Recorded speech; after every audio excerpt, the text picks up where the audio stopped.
कुछ साल पहले मुझे बंगाल के एक छोटे से शहर में फैक्ट्री इंस्पेक्शन के लिए जाना पड़ा, जहां काम खत्म होते होते मुझे काफी लेट हो गया था। इसीलिए मैं उस फैक्ट्री के पास वाले होटल में जाके ठहर गया। जब मैं वहां पहुंचा तो रिसेप्शनिस्ट ने मुझे बताया कि सारे रूम्स फुल हो चुके हैं। काफी रात हो चुकी थी और बाहर बहुत ज्यादा ठंड थी। इतनी देर रात मैं कहां जाता। मैंने उस रिसेप्शनिस्ट से बहुत रिक्वेस्ट करी और मेरी लाख मिन्नतों के बाद उसने मुझे 6th फ्लोर पर एक रूम दे दिया।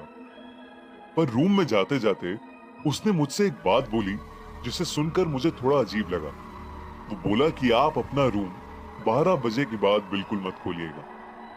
मैंने उस बात पर ज्यादा गौर नहीं किया और उसे पानी की बोतल भिजवाने के लिए बोलकर मैं अपने रूम चला गया।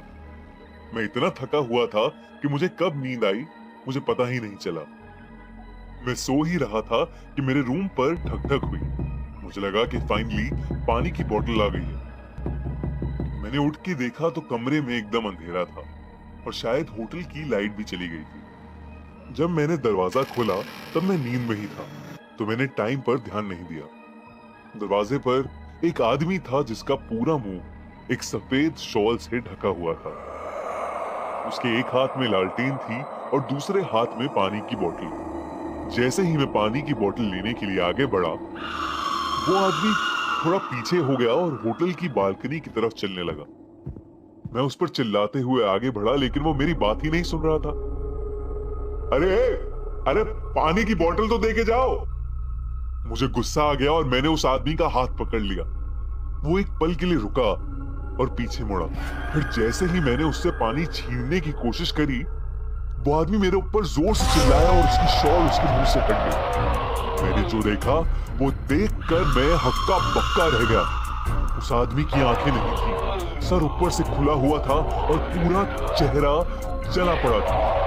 मैं एकदम से बहुत ज्यादा घबरा गया और तुरंत अपने कमरे की ओर वापस भागा। मैंने देखा कि घड़ी में 1:30 बज रहा है और तब मुझे उस रिसेप्शनिस्ट की बात याद आई। तभी मेरे रूम में वापस ठक ठक हुई। मैंने इस बार दरवाजा नहीं खोला और रिसेप्शन पर कॉल लगाया। रिंग बजती रही लेकिन किसी ने भी फोन नहीं उठाया। मैं सारी रात दरवाजे पर ठक ठक की आवाज से बहुत ज्यादा डर गया था और सुबह सूरज निकलते ही मैंने रिसेप्शनिस्ट के पास जाकर उसे खूब डांटा। तब उस रिसेप्शनिस्ट ने मुझे बताया कि कुछ साल पहले रात के 12 बजे के बाद उस होटल के 6th फ्लोर पर एक आदमी ने खुद को जलाकर सुसाइड की थी। उसके बाद से उस आदमी की आत्मा उसी फ्लोर पर भटकती है और उस रूम में रुकने वाले लोगों में से कुछ लोग 6th फ्लोर की बालकनी से गिरकर मर भी चुके हैं और इसीलिए वो 6th फ्लोर का कोई भी रूम किसी को अलॉट नहीं करते।